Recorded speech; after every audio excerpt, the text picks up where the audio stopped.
Bonjour à tout le monde, soyez les bienvenus. Bon, bonjour, bonjour ou bonsoir à tous et à toutes, selon l'endroit dont vous vous connectez, l'endroit d'où vous nous suivez en ce moment. Je me présente, je suis Catherine Matelot, consultante pédagogique FLE pour le groupe Elie Édition, Pierre Bordas et Fils.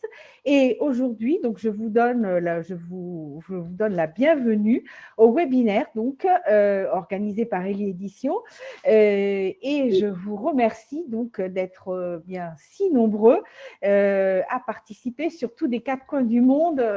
S'il y en a qui veulent bien mettre dans le chat les pays d'où vous connectez, ça serait sympa. Marietta, Sahar, Bulu, Christina, Lucia, Daniela, bonjour. Quelques informations de service avant de présenter Michel Boiron, donc notre formateur d'aujourd'hui, pour laisser un petit peu le temps aux personnes de se connecter. Quelques informations qui concernent déjà en premier lieu l'enregistrement de ce webinaire qui sera disponible sur notre site ou sur notre chaîne YouTube, suivant enregistrement, suivant inscription. Et je vous rappelle que le PDF du diaporama de Michel sera disponible sous l'onglet Documents. Vous avez un menu en haut de votre écran. Il suffit sous l'onglet Documents, de télécharger le PDF du diaporama de Michel qui sera disponible en fin de formation.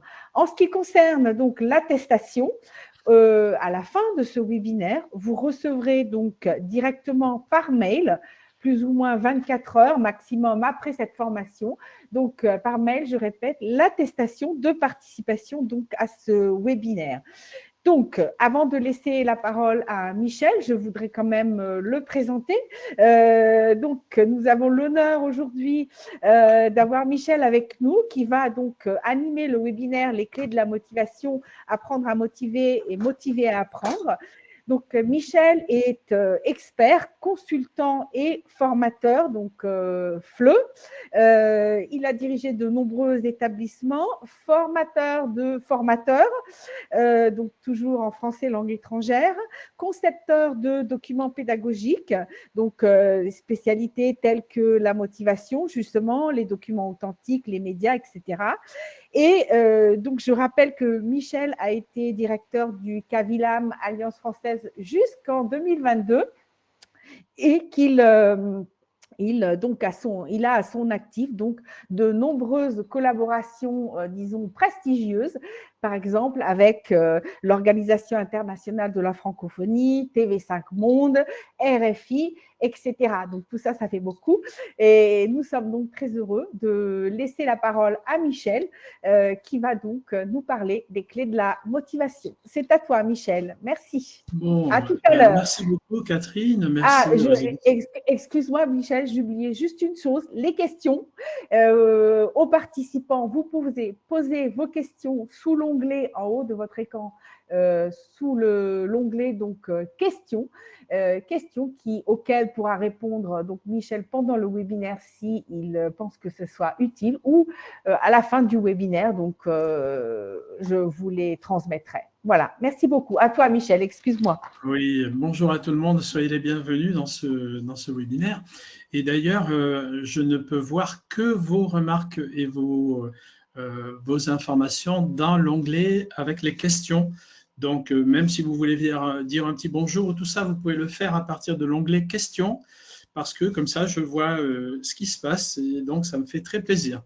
Alors, eh bien, c'est parti pour ce webinaire de à peu près 1 heure. Et on commence bien sûr par une chanson. C'est pratiquement la manière dont je dis toujours bonjour dans toutes les interventions que je fais. Et la chanson porte bien le nom pour aujourd'hui, s'appelle Motivé. Si ça marche. Motivé, motivé, il faut rester motivé. Motivé, motivé, il faut se motiver. Motivé, motivé, soyons motivés. Motivé, motivé, motivé, motivé. Voilà un petit clin d'œil avec cette chanson de Zebda. Zebda, c'est un groupe de Toulouse qui a écrit cette chanson en 1994. Ce n'est pas une chanson très nouvelle, mais c'est une belle chanson donc, de ce groupe Zebda. Alors, bienvenue dans ce webinaire sur les clés de la motivation, avec un sous-titre « Motiver à apprendre, apprendre à motiver ». Et ça fait très longtemps, effectivement, qu'on s'intéresse à la motivation. Et même, je pense qu'on doit s'intéresser à la motivation depuis qu'on transmet du savoir. On va revenir dans un petit moment sur le rapport qu'il y a entre le savoir et puis les apprenants. Et déjà, vous voyez, ici, j'ai pris une citation de Jean-Jacques Rousseau qui vient de Émile ou de l'éducation, donc 1762. Et voilà que Jean-Jacques Rousseau déjà parle de motivation. Il écrit ceci: si l'on ne doit rien exiger des enfants par obéissance, il s'ensuit qu'ils n'en peuvent rien apprendre dont ils ne se sentent l'avantage actuel et présent, soit l'agrément, soit l'utilité. Autrement, quel motif les porterait à apprendre? Si je résume ça, en fait, ça veut dire que, puisqu'on ne peut pas les obliger, en fait, quand ils apprendraient lorsqu'ils voient un intérêt immédiat et également un agrément ou une utilité. On va voir que sur le principe de la motivation, ça n'a pas beaucoup changé depuis Jean-Jacques Rousseau, dites-moi cette idée. Il continue d'ailleurs dans le texte par la chose suivante, il dit « on se fait une grande affaire de chercher les meilleures méthodes d'apprendre à lire, on invente des bureaux, des cartes, on fait de la chambre d'un enfant un atelier d'imprimerie, on veut qu'il apprenne à lire avec des dés. Ne voilà-t-il pas une invention bien trouvée? Quelle pitié! Un moyen plus sûr que tout cela, et celui qu'on oublie toujours, est le désir d'apprendre. Donnez à l'enfant ce désir, puis laissez là vos bureaux et vos dés, toute méthode lui sera bonne. » En fait, ici, il vient de prononcer dans ce texte le terme « le désir d'apprendre », qui aujourd'hui, bien sûr, est toujours à la mode. Et on voit, en gros, toutes les méthodes sont bonnes si, d'après Jean-Jacques Rousseau, si on donne à l'enfant le désir d'apprendre. Mais comment, en fait, donner ce désir d'apprendre? Parce que c'est bien de dire il faut qu'il ait le désir d'apprendre, mais comment faire? Et puis l'éducation, c'est un peu différent si on est en tête-à-tête avec un professeur uniquement, ou bien si on est dans une classe, si on est dans un contexte où il est facile d'avoir l'éducation, où l'école est obligatoire, ou bien si on est dans un contexte où il est très difficile d'accéder à l'apprentissage. Et donc, on voit bien, en fait, souvent en Afrique, les enfants courir vers l'école et on les voit en Europe dire « Ouah, super, le prof est malade, on n'a pas cours ». Donc, on voit bien ici ce contraste parfois extraordinaire.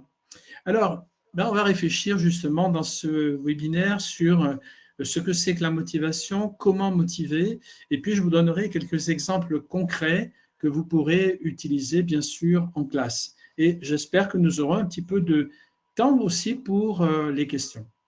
Alors, motiver, en fait, je prends simplement la définition qui est dans le dictionnaire Larousse et j'obtiens ceci. Motiver, c'est créer chez quelqu'un les conditions qui le poussent à agir, faire qu'il éprouve de bonnes raisons pour agir. Je traduis ici en apprendre, donc motiver à apprendre, ça serait créer chez l'apprenant les conditions qui le poussent à avoir envie d'apprendre et qui lui donnent de bonnes raisons d'apprendre. Et le contraire, c'est démotiver, c'est-à-dire on a quelqu'un qui est motivé et puis dans la manière dont on travaille avec lui, on va le démotiver. On va voir aussi ce qui finalement peut amener des élèves à être démotivés. Motivé dans le contexte de l'apprentissage, eh bien, on définit en fait dans la recherche différents types de motivation. Il y a ce qu'on appelle la motivation intrinsèque, c'est-à-dire qu'on a envie de faire des choses parce qu'elles importent, parce qu'elles ont du sens. C'est ce qui se passe par exemple lorsqu'on a des élèves qui sont dans une classe de français, mais qui sont en même temps des parents français ou qui ont des grands-parents, une origine française ou francophone. Et donc, pour garder le lien avec cette famille, il faut continuer à apprendre le français. Donc là, c'est ce qu'on pourrait appeler une motivation intrinsèque. Donc, j'ai envie de dire évidente. Ou par exemple, une personne qui veut émigrer dans un pays comme le Québec. Et là, pour pouvoir avoir accès à cette immigration, la personne doit obligatoirement avoir des connaissances en langue française. Donc là, il y a effectivement une motivation qu'on pourra appeler intrinsèque. J'ai de bonnes raisons de travailler, j'ai de bonnes raisons d'apprendre. Mais suivant le contexte en fait dans lequel on est, eh bien, il n'y a pas réellement de motivation intrinsèque à proprement parler. Deuxième type de motivation, dans ce qu'on appelle les motivations externes. En gros, les carottes et le bâton. Alors les carottes, c'est vous aurez une bonne note, vous aurez une récompense si vous apprenez bien. Et puis le bâton, c'est si vous ne travaillez pas bien, si vous ne réussissez pas, vous aurez une mauvaise note. Alors on va voir que ça aussi, ça a une influence importante sur la motivation. Et on peut dire qu'en fait, l'idée serait de savoir combiner la création de motivation intrinsèque, on va y revenir, donc donner du sens à l'apprentissage et combiner cela avec des motivations qui sont aussi externes, scolaires ou autres. La démotivation, eh bien, c'est ce qui se passe lorsqu'on a des élèves qui au départ sont motivés et puis rapidement perdent le goût de l'apprentissage de la langue ou du français, de la langue cible. Alors pourquoi est-ce qu'ils sont démotivés? Peut-être parce qu'ils échouent, ils ont l'impression qu'ils ne sont pas capables d'apprendre, ou bien ils s'ennuient dans le cours, ils trouvent que c'est très ennuyeux, on passe un an, plus d'un an à se présenter et on n'apprend pas plus, on apprend très lentement, c'est trop lent pour la personne, donc on se désespère d'apprendre, ou bien tout simplement, on est passé d'un moment d'intérêt, la curiosité, à un moment de désintérêt. Là, dans notre action de professeur, on peut effectivement agir très fortement sur ces trois aspects de la motivation, motivation intrinsèque, motivation externe et la démotivation, donc pour essayer d'éviter cette démotivation. Et puis, il y a deux autres formes de motivation, donc la motivation, avec un A, l'impossibilité d'un individu à voir le lien entre une activité et le bénéfice qu'il peut en tirer.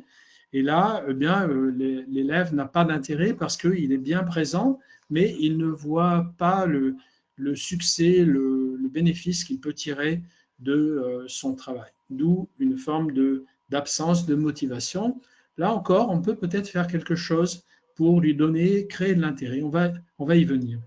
Et puis, l'indifférence, là, c'est la partie la plus désagréable pour nous enseignants, puisque c'est l'élève qui, dès le départ, en fait, dit tout ça m'est égal, tout ça me sert à rien, de toute façon, j'ai pas envie d'apprendre quoi que ce soit qu'on apprendrait. En maths, j'ai pas envie, en anglais, j'ai pas envie, en français, j'ai pas envie, en sport, j'ai pas envie non plus.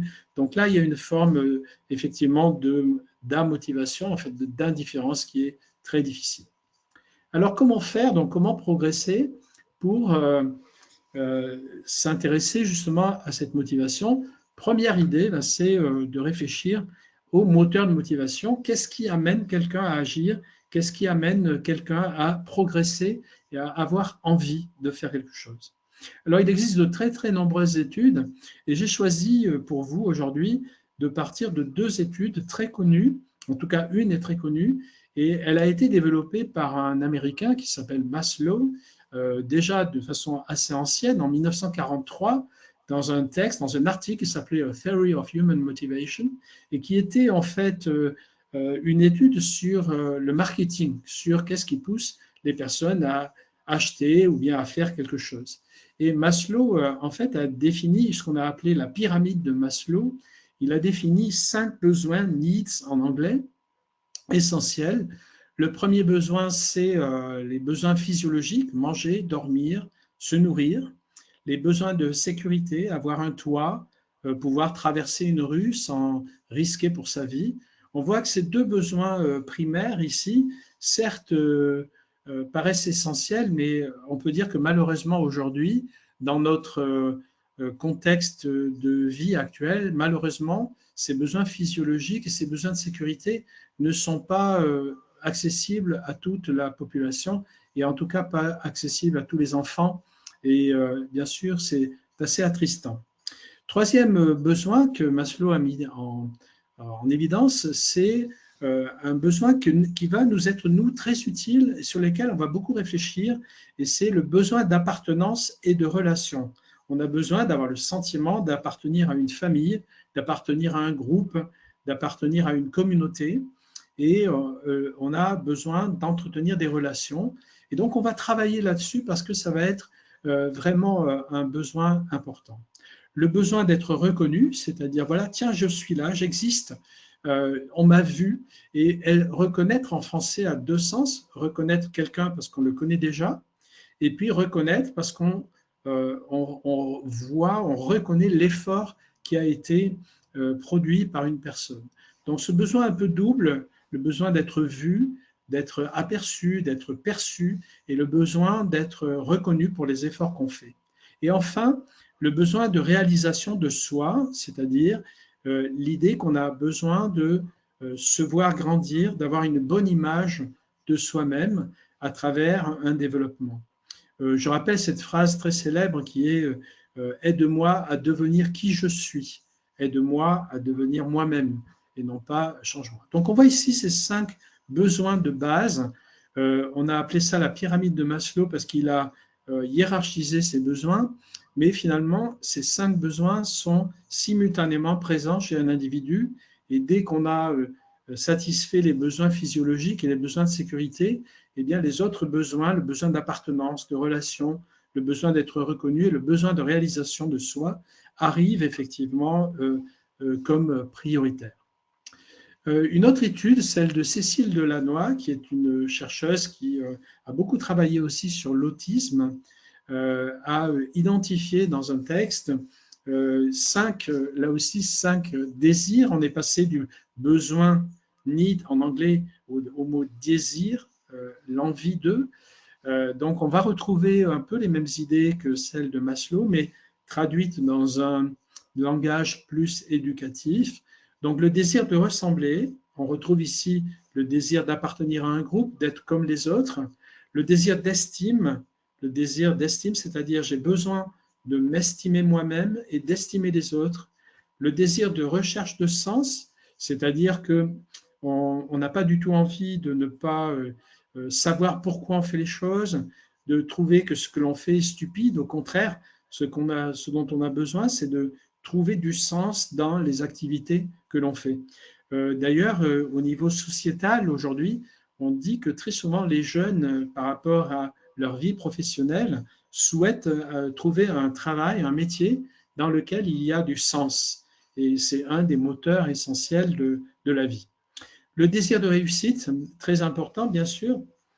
On va le voir justement dans l'apprentissage d'une langue, et évidemment d'une langue comme la langue française, ou d'ailleurs une autre langue qu'on pourrait apprendre. Si je pense que je ne suis pas capable d'apprendre quelque chose, eh bien, je vais évidemment abandonner l'apprentissage. Donc, j'ai besoin d'étapes de succès, de moments où je me sens en confiance et où je réussis. Et enfin, Cécile Delaunay a également parlé de désir de valorisation sociale. Donc ça aussi, c'est particulièrement important en dehors de la classe en milieu scolaire, mais évidemment aussi pour la décision que peuvent prendre certains parents de choisir le français comme langue d'apprentissage ou une autre langue, l'espagnol, l'anglais, l'allemand, l'italien. Donc, c'est-à-dire qu'à travers l'apprentissage de cette langue, il y a une valorisation sociale, c'est-à-dire je peux espérer gravir des échelons dans la société. Donc, on voit ici ces désirs qui sont des désirs généralistes, en fait, de motivation et que nous allons appliquer à l'enseignement. Alors, évidemment, quand on parle de motivation, il y a vraiment une question de perspective à se poser parce que, bien entendu, nous sommes enseignants, donc la première chose, c'est que nous pensons à motiver nos apprenants, motiver les élèves. Qu'est-ce qu'il faut faire pour les motiver, pour les intéresser, pour les aider à progresser dans leur travail. Mais encore faut-il nous-mêmes, professeurs, être évidemment nous aussi motivés. Motivés, ça veut dire que on aime notre métier, on sent là aussi que ça a du sens, on a l'impression qu'on appartient à une collectivité qui est honorée, on a besoin de reconnaissance, on a besoin d'être rémunéré à dimensions qui apparaissent comme justes, et on a besoin de travailler dans des conditions qui soient acceptables. Tout ça crée la motivation de l'enseignant par rapport à ses élèves, et puis un rapport avec ses élèves, le rapport avec les apprenants qui lui aussi va être très important. Mais il faut aussi motiver les parents au moment des choix sur quelle langue on va choisir à l'école ou quelle langue on va choisir pour nos enfants. Eh bien, on va être influencé par tout un tas d'informations sur l'image de la langue, sur l'image de sa difficulté, sur les possibilités d'emploi, etc. Donc, les parents aussi sont des personnes à motiver. Et puis, bien sûr, il y a la perspective aussi de la motivation des institutions, des décideurs. Donc, qui décide qu'on va enseigner le français ou une autre langue à l'école? Qui choisit le nombre d'heures? Comment se décident en fait les priorités entre les disciplines? Donc là aussi, on a de vraies questions. Je ne vais pas tout traiter aujourd'hui. Alors, on voit bien qu'il y a autour de la question de la motivation à la fois des défis stratégiques pour l'avenir. À quoi ça sert d'apprendre les langues à un moment où nous avons des outils qui permettent de traduire simultanément ou bien de donner les réponses immédiates. Il y a des défis politiques sur en quoi est-ce que le plurilinguisme est une valeur éducative qui a du sens. Il y a des défis éducationnels, c'est-à-dire qu'est-ce qu'on apprend en même temps qu'on apprend une langue. Et puis, il y a des défis pédagogiques, c'est quelle pédagogie, quelle méthodologie on va employer pour à la fois pouvoir permettre un apprentissage efficace et en même temps un apprentissage qui vaille la peine et qui soit aux yeux des apprenants intéressant, tout comme aux yeux des professeurs. Alors le mot apprendre en français est un mot extrêmement intéressant parce que en fait en français le mot apprendre c'est à la fois acquérir des connaissances, apprendre quelque chose et apprendre quelque chose à quelqu'un, c'est-à-dire enseigner à quelqu'un. Cette double appartenance, cette polysémie du mot est très intéressante parce qu'elle nous invite, nous, enseignants, à développer ce qu'on pourrait appeler un enseignement collaboratif, c'est-à-dire un enseignement dans lequel les élèves s'entraident pour apprendre. Ça, c'est une première remarque. La deuxième remarque, c'est que le mot apprendre, comme certains autres verbes, comme dormir, aimer, penser, qu'est-ce qu'on aurait encore, lire, certes peuvent se conjuguer à l'impératif d'un point de vue grammatical, mais dans la réalité, en fait, eh bien, on peut essayer de dire à quelqu'un, bien, allez, apprends, ou aime-moi, ou bien lis, ou bien dors, par exemple. Mais si la personne n'a pas envie d'apprendre, ben, elle n'apprend pas. Donc, en fait, il y a comme ça un certain nombre d'actions que l'on ne peut mener que si on est volontaire pour le faire. Et donc, c'est le cas d'apprendre. Donc, en fait, c'est notre défi, c'est comment donner l'envie d'apprendre, comment proposer des réponses à cette question. Alors, il y a plusieurs réponses à donner. La première, c'est identifier quels sont les facteurs essentiels qui donnent envie d'apprendre. Alors, le premier facteur, évidemment, c'est la valeur donnée à la formation, la valeur donnée à l'apprentissage et le bénéfice attendu. C'est-à-dire que je vais ressentir, c'est ce que disait Jean-Jacques Rousseau, soit du plaisir, soit j'ai un intérêt parce que je vais progresser professionnellement, soit j'apprends vite, soit je vais avoir une bonne note, et donc à partir de là, j'obtiens une motivation. Deuxième ingrédient dans cette motivation, c'est l'élévation des chances de réussite dans l'accomplissement de la tâche. L'évaluation des chances de réussite, c'est-à-dire que si je sais que, par exemple, un ami va me proposer de faire l'ascension de l'Everest au Tibet, eh bien, je sais que je ne vais pas y aller parce que je ne suis pas très sportif. Et donc, comme je ne suis pas très sportif, j'ai de grandes chances de ne pas réussir. Donc, je vais dire non, je ne le fais pas.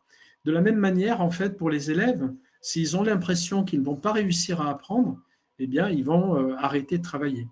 Donc, en fait, notre défi en tant qu'enseignant, c'est de justement convaincre les élèves à tout moment qu'ils sont capables d'apprendre ce qu'ils ne savent pas encore. Je crois que là, on a une clé en fait de l'apprentissage. bien entendu, depuis toujours, on dit, tiens, moi j'ai adoré les mathématiques parce que j'avais un prof de mathématiques qui était super sympa. Ou bien, ah, moi je préférais les sciences parce que le prof était sympa, ou je m'entendais bien avec le prof, il y avait une bonne ambiance. Ben, c'est pareil, évidemment, quand on apprend une langue, la qualité relationnelle entre enseignant et enseigné est essentielle pour que tout ça se passe bien. Et puis, il est évident que la qualité entre les élèves eux-mêmes, entre les apprenants, est aussi importante. Si on réussit à créer une ambiance qui est satisfaisante à l'intérieur de la classe, on va avoir une ambiance qui sera plus favorable au travail. Donc, à la fois travailler sur la relation enseignant-enseigné et enseigner-enseignant, dans l'autre sens aussi, une estime réciproque, mais aussi on va travailler à l'estime entre les participants. Et puis, bien sûr, il y a des questions pratiques, tout simplement aussi. C'est presque du bon sens, mais les conditions pratiques de l'apprentissage sont également importantes. Le lieu, est-ce que le lieu est agréable? Est-ce qu'on a du matériel? Est-ce qu'on a des chaises, des tables, un tableau interactif, un vidéoprojecteur, un accès à Internet? Voilà, toutes ces choses-là qui peuvent aider l'environnement.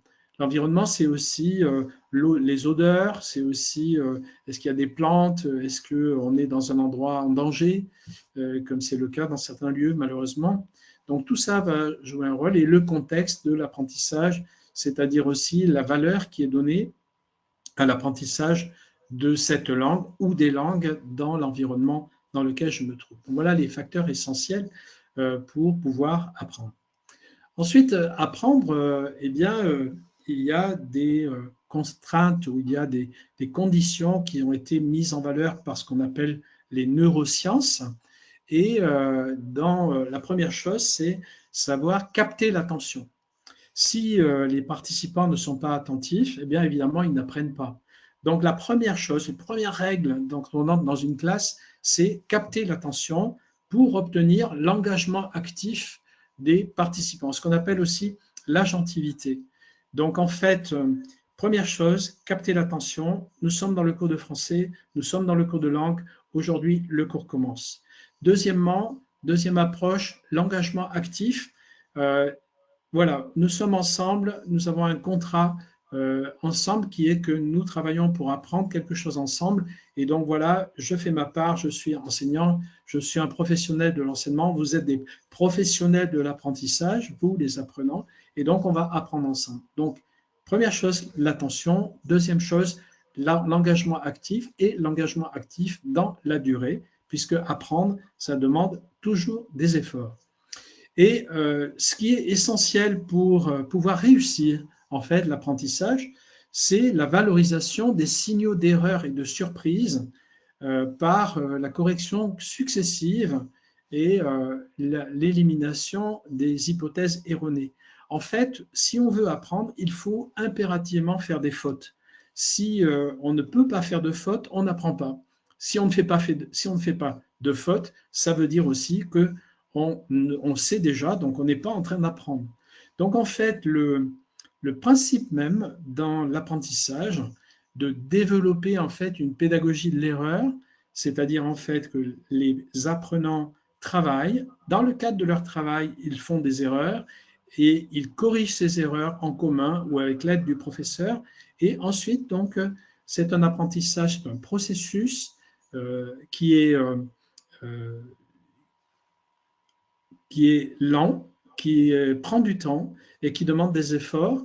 Et en fait, c'est une succession d'approximations qui permet d'arriver à la maîtrise de ce que l'on est en train d'apprendre, dans notre cas, justement, une langue étrangère comme le français. Je vous rappelle que vous pouvez faire des commentaires ou des petits coucous dans la partie questions en fait, du webinaire, et je vois que vous mettez quelques commentaires aussi d'une manière des réactions, donc ça fait plaisir aussi. Comme ça, j'ai l'impression que je ne fais pas de la radio. Donc, l'attention, l'engagement actif, la valorisation des signaux d'erreur et évidemment la consolidation qui est qu'on n'apprend pas en une fois, il faut du temps.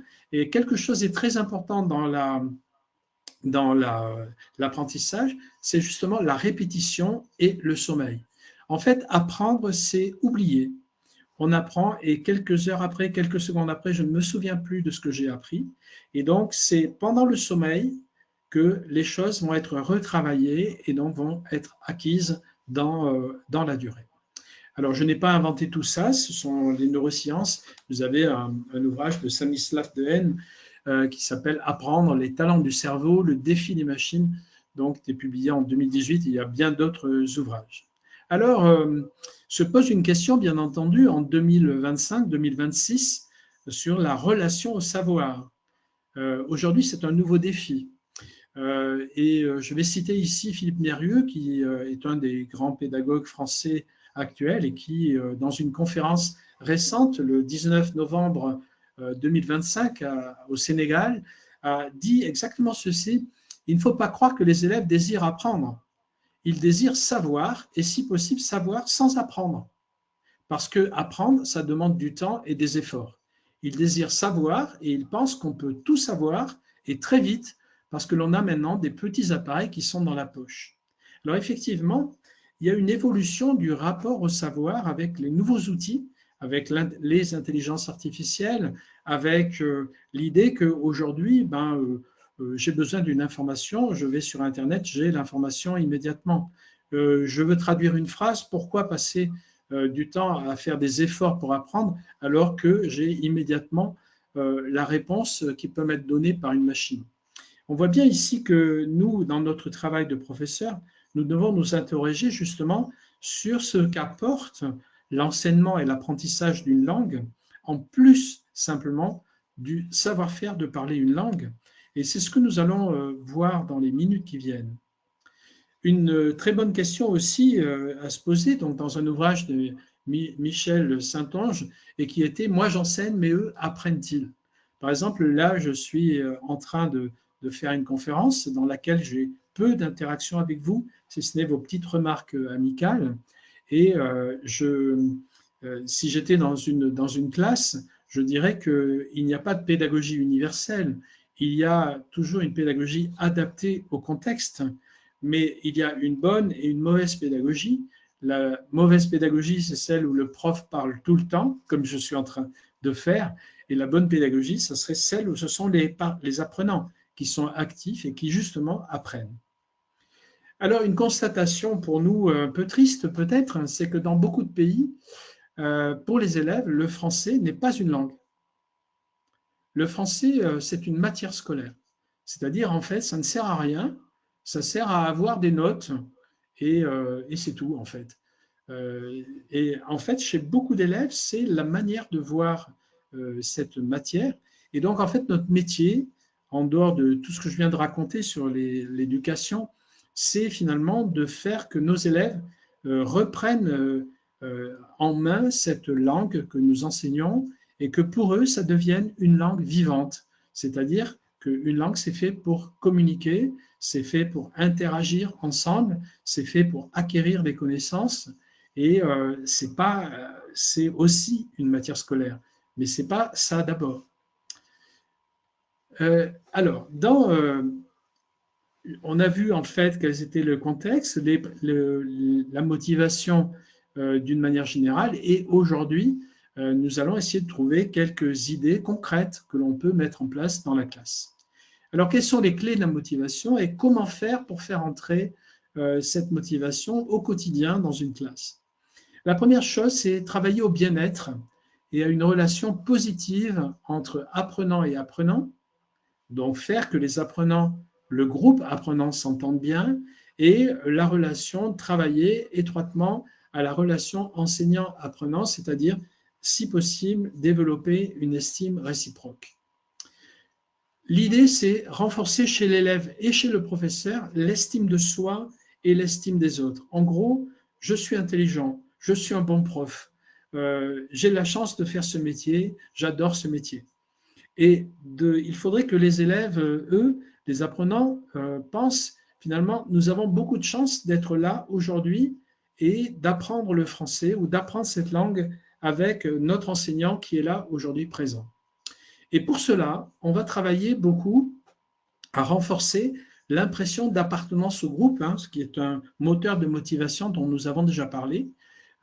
Renforcer l'impression d'appartenance au groupe, le fait d'appartenir à une collectivité. La collectivité ici, c'est la classe, et la classe est un lieu social puisque on a un certain nombre d'individus qui se regroupent régulièrement au même endroit, à la même heure, pour faire les mêmes activités ensemble. C'est ce qu'on appelle un acte social. Alors voici un exemple d'activité très simple que l'on peut faire. On va demander aux élèves d'aller à tour de rôle écrire leur prénom au tableau. Et puis ensuite, une fois qu'ils auront écrit leur prénom au tableau, c'est un exemple, il y a beaucoup d'activités qu'on peut faire. Chacun va aller au tableau écrire son prénom et ensuite, eh bien, je vais entourer le tableau, tous les noms, et je vais ajouter la super classe. C'est une idée très simple en fait, mais vous voyez que dans cette idée, on a effectivement toute la classe qui est présente dans cet espace et le nom du prof, ici c'est le mien, Michel, est également là. Et ici, on a matérialisé d'une certaine manière l'existence de ce groupe. On va faire d'autres choses aussi. On va écrire, par exemple, des textes ensemble. Donc, par exemple, si je prends un exemple avec « je me souviens », chaque élève va écrire une phrase qui commence par « je me souviens » et ensuite, on va avoir une seule feuille sur laquelle on aura toutes les phrases qui auront été créées par les élèves. On va avoir une affiche, par exemple, que l'on va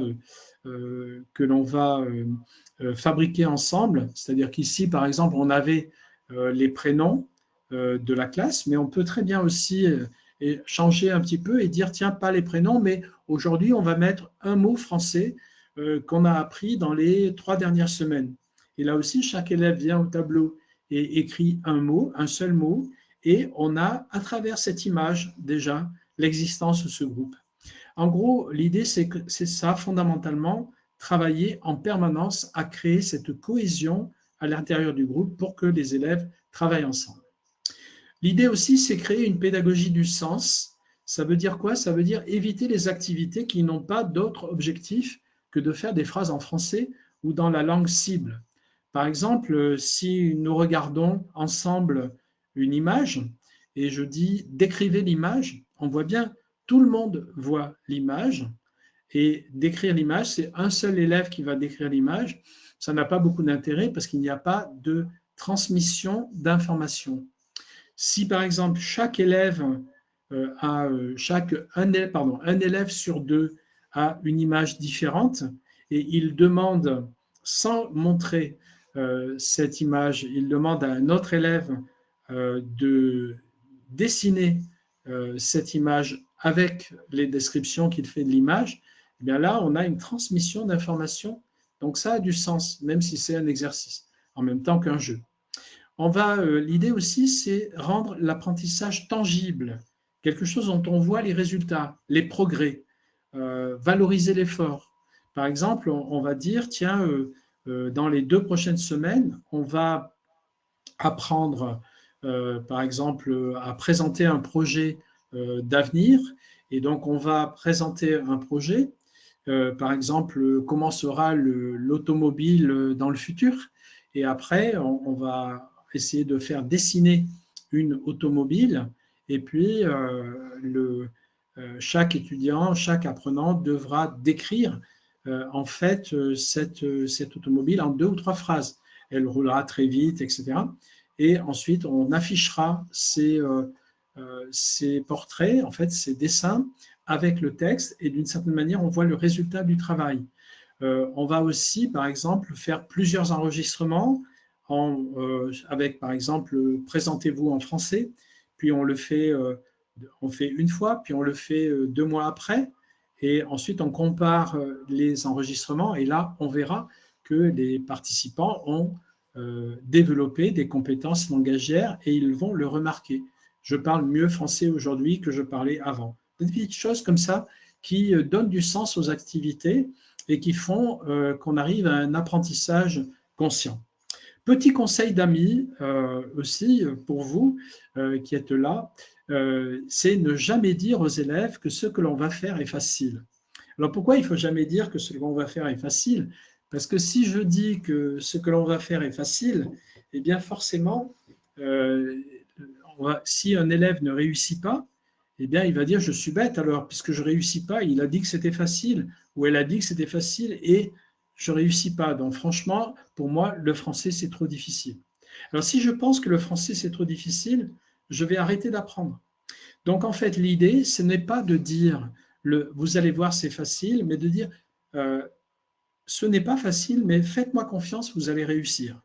Ou bien de dire vous êtes des professionnels de l'apprentissage, vous passez vos journées entières à apprendre, et moi je suis un professionnel de l'enseignement, donc faites-moi confiance, nous allons réussir notre projet qui est d'apprendre tel ou tel sujet et réussir à surmonter ces obstacles. De la même manière, si on veut valoriser l'effort, il faut être exigeant. Exigeant, ça veut dire que on va demander effectivement de faire des efforts et on va valoriser l'effort en félicitant les apprenants de l'effort qui a été accompli. Et en même temps, ben, on va pas dire, on va pas chercher à rendre les choses absolument faciles.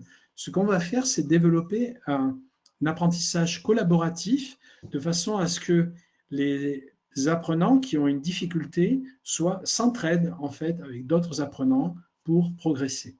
Je continue. Alors concrètement, comment allons-nous faire? Eh bien, on va rythmer les séquences en ritualisant certains moments. Par exemple, l'accueil.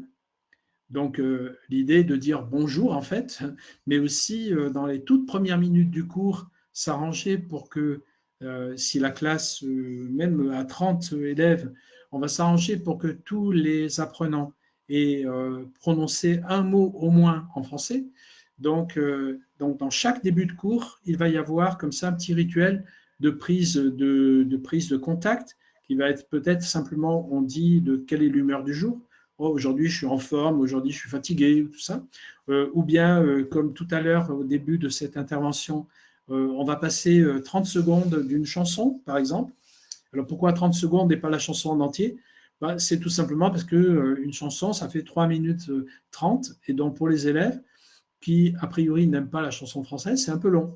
Donc, l'idée d'avoir une chanson courte, ben, ça va être un petit peu, comme on dit en anglais, un teasing, une espèce de suggestion qui fait que les élèves vont avoir, s'ils aiment la chanson, ils vont avoir envie d'aller chercher plus tard sur Internet la chanson qu'ils ont entendue dans la classe ou dont ils ont entendu seulement une petite partie. Donc ici, donc, rythmer les séquences et créer des rituels de début de cours et de fin de cours. C'est-à-dire qu'à la fin du cours, par exemple, on va dire une ou deux phrases qui sont toujours les mêmes et qui seront, bon, eh bien, à demain, si vous le voulez bien, ou bien au prochain cours. Et n'oubliez pas de faire vos devoirs, quelque chose qui est un petit signe de ralliement pour la suite. Donc, on a un petit peu comme dans les émissions de radio ou dans la vie publique, on a une partie accueil, une partie rituel de au revoir. On va aussi, c'est ennuyeux si on fait toujours la même chose, en fait. Si tous les cours, c'est pareil, si on interpelle les élèves toujours dans le même ordre, bon, c'est ennuyeux. Donc, effectivement, ça a l'air d'être aussi du bon sens, mais on va multiplier donc les activités, diversifier les activités et bien sûr aussi les supports. C'est-à-dire qu'aujourd'hui, on a la chance, dans la plupart des cas, de pouvoir utiliser des supports sonores, des supports visuels, des supports médias. Et donc, en fait, l'idée, c'est faire entrer le monde extérieur dans la classe, de façon à créer un lien entre ce monde de la classe et le monde à l'extérieur. Même chose avec l'idée de multiplier des activités collectives où on a un micro-projet, il faut réaliser une affiche, ou il faut voilà, des petites choses comme ça qui donnent en fait, là encore, qui créent du lien entre les participants. Et puis proposer, quand c'est possible, des projets, des objectifs, des défis. Par exemple, on va proposer une excursion. Alors, si c'est possible d'aller dans un pays francophone, c'est très bien, mais ça peut être aussi visiter un musée dans la ville ou dans une autre ville et puis faire un petit rapport de cette visite, cette fois-ci en français. Programmer un voyage ou un échange avec une autre école, une autre classe, ou bien aussi planifier un examen, ce qui aussi est un objectif. Par exemple, le DELF ou le DALF ou le TCF peuvent être, ou le DELF Junior, peuvent être des objectifs qui là aussi valorisent les apprenants parce qu'ils arrivent à obtenir une certification assez simple, grâce à leurs efforts. Donc l'idée, c'est en fait dire, ben voilà, voyez, vous progressez, vous réussissez des choses. Alors on continue. Quelque chose de vraiment important aussi, tout simplement, c'est intégrer l'émotion, créer un lien, associer l'émotion à l'apprentissage, ancrer, donner du sens. On n'apprend pas seulement avec la tête, on apprend avec les 5 sens, on apprend par l'expérience, ce qu'on fait ensemble et par le partage. Et si on apprend uniquement avec la raison, eh ben, ça ne marche pas. Donc, l'idée, par exemple, de passer des vidéos ou des extraits de chansons, des extraits de vidéos en classe, ce n'est pas pour apprendre du nouveau vocabulaire, mais c'est pour faire entrer justement l'émotion dans la classe. Ici, je cite des personnes qui ont travaillé donc pour l'OCDE, donc l'organisme de coopération et de développement économique. Comment apprend-on la recherche au service de la pratique? Donc, on voit ici des ouvrages assez intéressants. Alors, concrètement, en fait, le cours devrait être conçu comme une succession d'élèves, d'activités d'élèves ou d'apprenants. C'est-à-dire que je ne vais pas dire, tiens, là, je prépare mon cours, qu'est-ce que je vais faire mardi avec eux? Mais je vais dire, je vais penser les choses autrement, je vais dire, tiens, qu'est-ce qu'ils vont faire mardi avec moi? Je reviens sur l'idée, au lieu de préparer mon cours en me disant, qu'est-ce que je vais faire mardi avec eux? Je vais me dire, qu'est-ce qu'ils vont faire mardi avec moi? C'est-à-dire qu'on va travailler, en fait, faire des activités, puis une autre activité et encore une autre activité. Le professeur devient, dans ce cas-là, organisateur de l'apprentissage. Il devient organisateur des étapes du cours et l'objectif, en fait, c'est que les participants apprennent, évidemment. Concrètement aussi, et voyez, je serai bref, parce qu'il reste 12 minutes seulement, eh bien, c'est l'idée d'entrer dans la classe avec le sourire. C'est la première chose, et montrer aux personnes qui sont là qu'on est content de les voir. Bon, ça a l'air d'être aussi une affaire de bon sens, mais le fait d'accueillir les personnes, de montrer aux personnes qu'on est une espèce de sympathie que l'on a pour eux, ce qui ne veut pas dire qu'on n'est pas sévère ou tout ça, ça dépend du cadre dans lequel on enseigne. Mais l'idée, bonjour, voilà, je suis là, je suis content d'être avec vous et voilà, c'est une séance de travail. Si je travaille cette fois-ci en ligne, je vais accueillir les participants, dire quelques mots. Si nous sommes en ligne dans un atelier, donc avec peu de participants, eh bien on va initier une petite conversation informelle avec les participants qui se connectent. C'est un peu ce que je regrette aujourd'hui avec vous, puisque je suis en situation de webinaire. L'idée aussi, c'est apprendre à travailler avec le groupe en entier et pas seulement avec 2 ou 3 élèves. Alors, pour cela, il faut être évidemment attentif à ce que chacun participe. Si un élève ne parle pas pendant un cours, pas du tout, il ne parle pas dans le cours suivant, puis il ne parle pas encore dans le cours d'après, il y a de grandes chances pour qu'il s'arrête de travailler, pour qu'il décroche. Donc, l'idée, en fait, c'est de multiplier les moments de parole. Et pour cela, il y a quelques tuyaux, quelques astuces très simples. La première chose, c'est toujours poser des questions où il y a plusieurs réponses justes et possibles. Et quand je pose une question au groupe, au lieu d'attendre immédiatement la réponse, je vais dire, tiens, par exemple, quelque chose que je fais souvent, quel est votre mot préféré en français?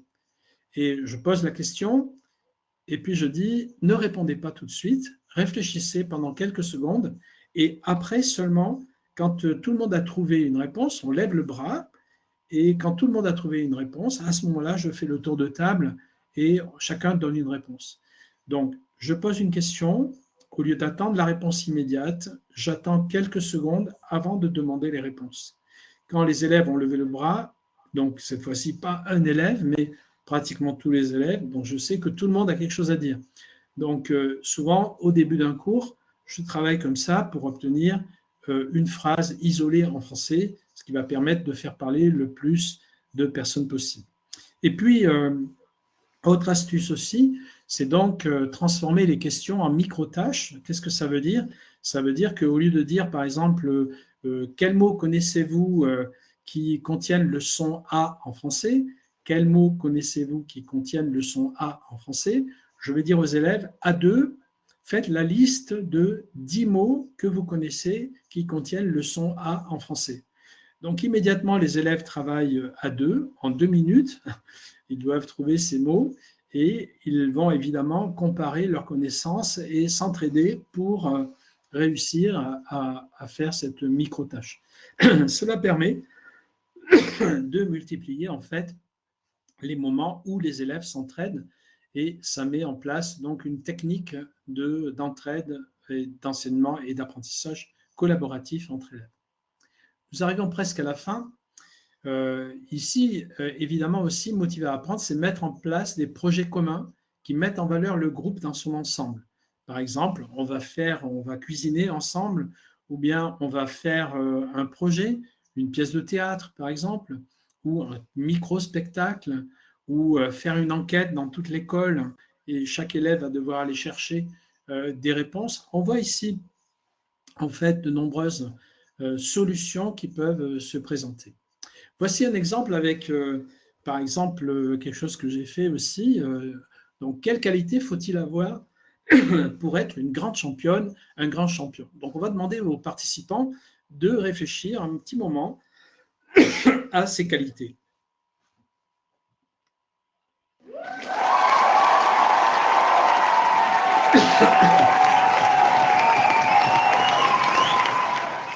Pour les élèves qui ont encore de très faibles connaissances, on va les aider par ce qu'on appelle un étayage langagier et on va proposer donc quelques réponses.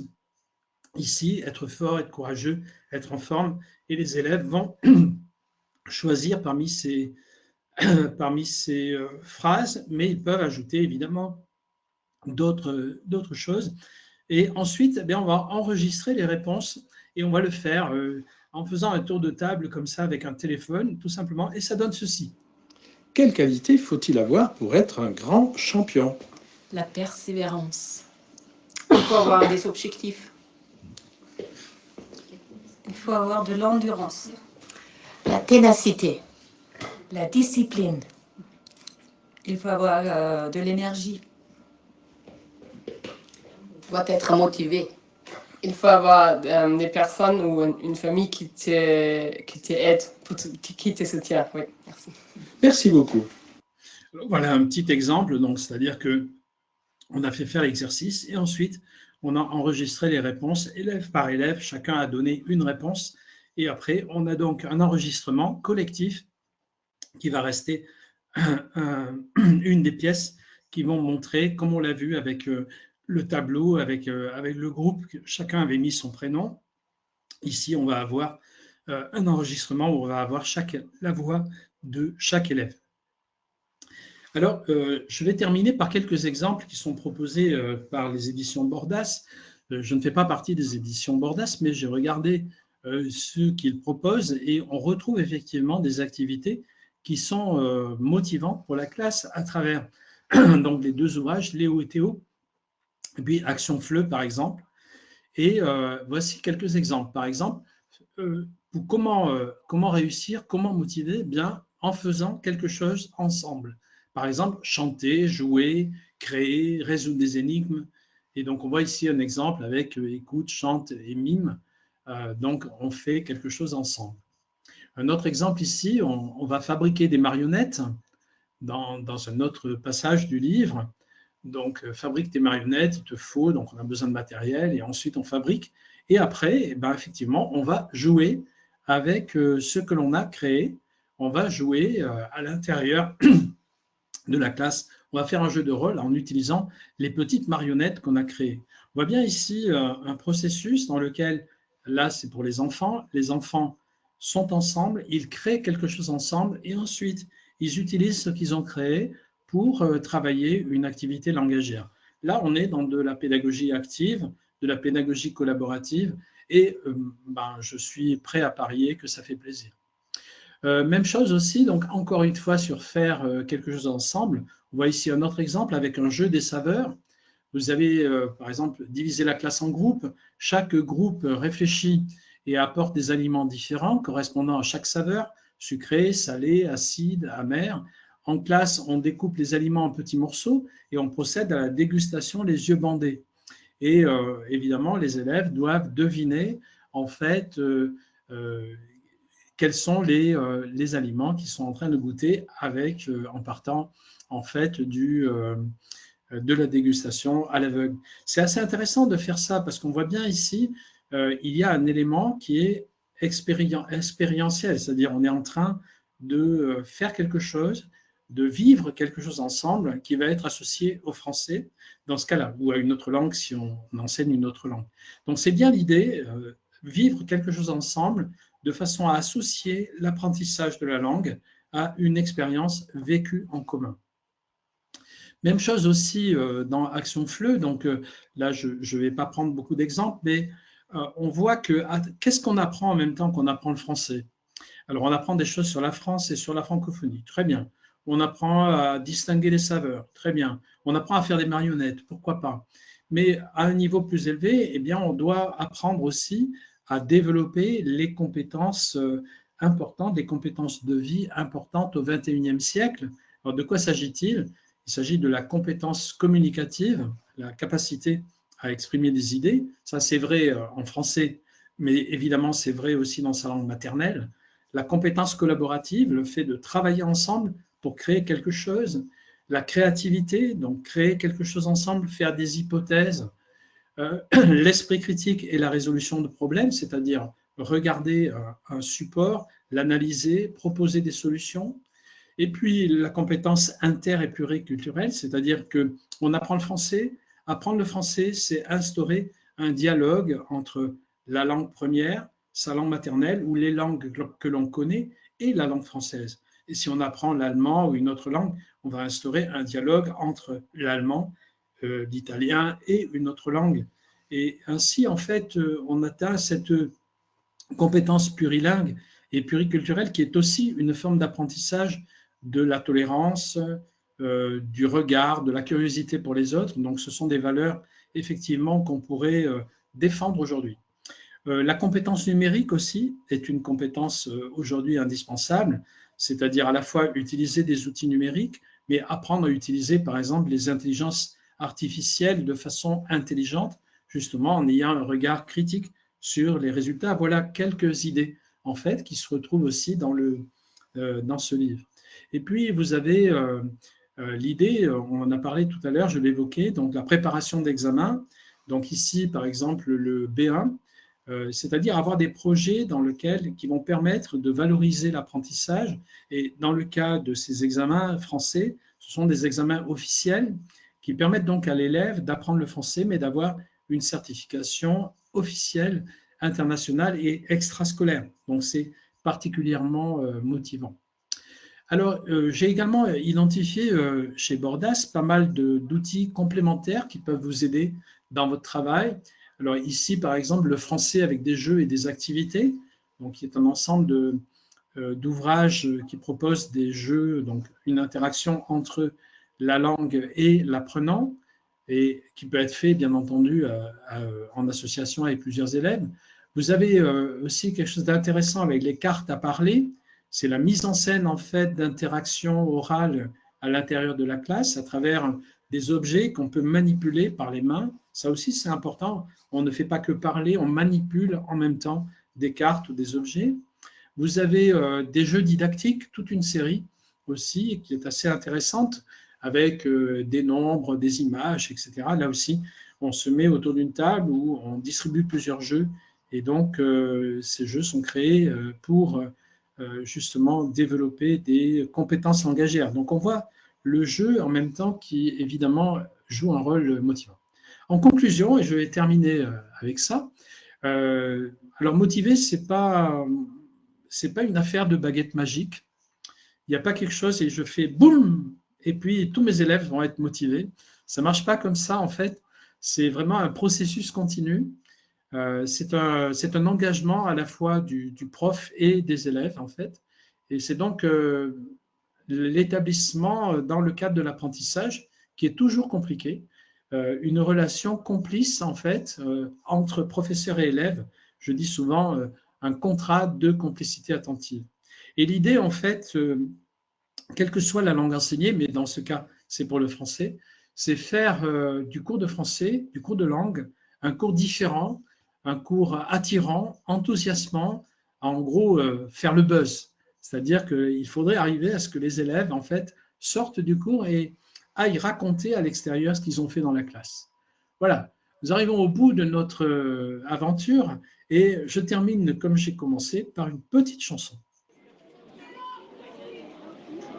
Criamo um mundo paraíso, cheio de amizade e carinho, pois tão simplicidade, viver nesse mundo sem maldade. J'ai trouvé le pays des merveilles, chérie. Allons prendre l'air. Allons sous le soleil, chérie. Allons prendre un verre. Ouais, la vie c'est comme un cocktail, chérie. Sucré et amer. Buvons la vie à la bouteille, chérie. Allons prendre l'air. Du côté du Cap-Vert, du côté du Cap, on a écouté la mer, on a écouté la mort. Et je repasse la Il y a des voix là-bas qui voyagent, chérie. Mets de l'amour dans tes bagages. Criamo um mundo paraíso, cheio de amizade e carinho, pois tão simplicidade, viver nesse mundo sem maldade. Criamo um mundo paraíso, cheio de amizade e carinho, pois tão simplicidade, viver nesse mundo sem maldade.